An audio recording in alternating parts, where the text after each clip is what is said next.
Hey everybody, it's Janice. And look, I found lavender. A whole farm of it actually. We're here in Wright City, Missouri, just a short drive from St. Louis. And I'm talking to Tracy at Row Lavender. You're gonna love it. So then we have raised beds, and we did that to try to combat the clay soil. And this has been a good experience, a good experiment for us as well. And there's still loss. Lavender here in the Midwest, I think, typically lasts about maybe 6-7 years. You know, in the Pacific Northwest, it's squam. It's going to last like 25 years. Or if you Google it on the internet, they're going to say 25 years. Well, we don't find that to be the case, but this will give us a wonderful harvest. And we'll do a U-pick. That's a lot of fun for folks to come out and pick their own. And so this will be a great bed for people to pick from. This is a mixed bed of some headcoat blue. And you can tell that this is going to be a really beautiful, vibrant blue. Yeah. Again, an English lavender. And then it's got this Munstead with it. A little lighter. So this really will be beautiful more for of bundles. A grayer versus the deep dark purple. Really pretty. People think all lavender is the color purple or lavender. Yes, and it's not. They're actually not in our zone, but there's yellow lavender. There's white lavender. We did grow a white lavender called Edelweiss that is beautiful. That is one of the rows we lost last year. So it was hard to take those up, but we'll grow them again. Yeah. So, but there's all types of different cultivars and varieties of lavender. There's a pink lavender called Melissa, and that's a culinary lavender that has more of a peppery flavor. Ooh. So there's all kinds of ways that you can use lavender. So lavender is an herb from the mint family, and so it's just kind of a little known. It's not from the very mint family. That's a good reason to put it in a pot at my house. Yes, and that's a good reason to pair it with chocolate, because it'll bring that mint essence out when you put it with chocolate. Now, not so much when you put it with lemon or like a chiffon cake or a shortbread cookie. You're not going to taste that mint, but you stick it with a little bit of dark chocolate and you're like, what?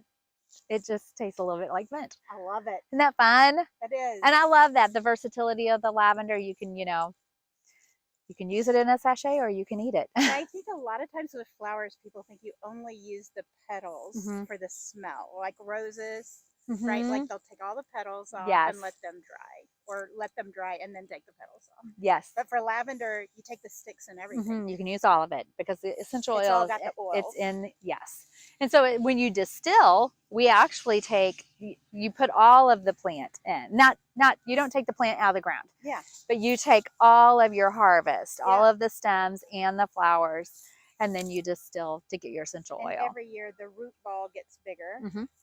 So every year the above ground part gets bigger. Yes. So the energy is being sent back down to the roots and then blooms again.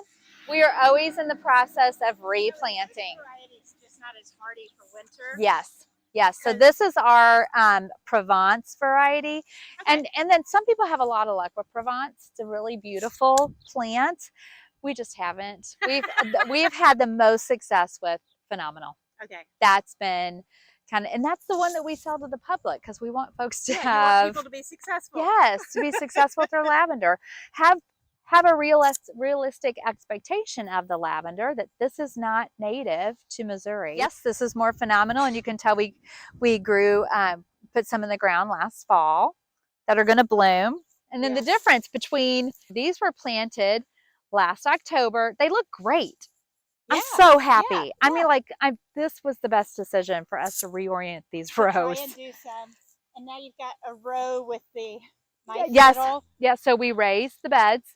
Again, you're trying to keep those roots from being just saturated with water. So we do raised beds, or not raised beds. They're raised beds. Firmed. Yes. And anyway, these have done great. I'm really, really thankful. I mean, if we can keep these alive through the winter, this will be absolutely gorgeous next year because they'll be big. Yeah. So we really, we want something pretty for folks to see every time they come out. So we do daffodils, first part. Nice.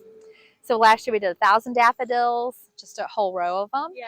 And then we do daffodils on the trail through the woods. And then peonies come next. Yeah. So we have about 150 peonies that bloom. And this week in particular, we'll do a U-pick and just try to get people to pick them. Take the rest of them. Take the rest of them. And then lavender comes. Yeah. And then after lavender are sunflowers and zinnias. And then we have a showstopper in the fall when everything is quieting down, and it's called Mexican sagebush. Oh. Well, okay, let me just give you the bad news, and then I'll give you the good news. Okay. Bad news is it's an annual, and you have to plant it every year. That's the bad news. That's the only bad news about this plant. The good news is it gets to be, I mean, it comes in a little bitty tiny 3-inch pot. Yeah. So it's small. And then it's going to get to be 3 feet by 4 feet by the end of summer. It is going to grow like crazy and just be green and grow. That's all it's going to do. Wow. And then when everything is quieting down and going to bed and the leaves are changing and the temperatures go below 60 degrees at night, Yeah. it's going to have all these gorgeous, beautiful purple velvet blooms love all it. over it until frost. I I mean, love it. it's like you get about 2 months, 6 weeks to 8 weeks of just gorgeous blooms.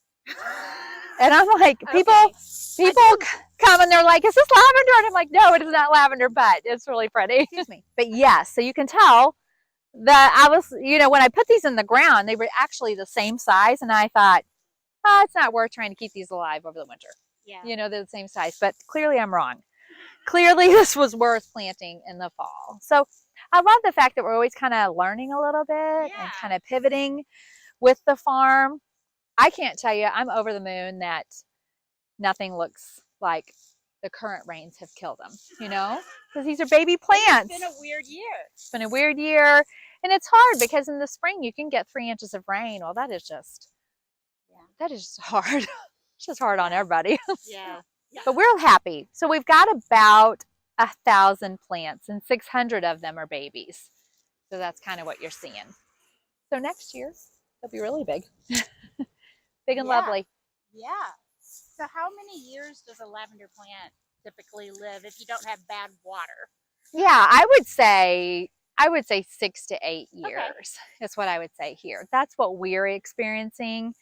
I'm hopeful that this is going to prove us wrong, that we'll get a lot more longevity out of it. That's what I'm hoping.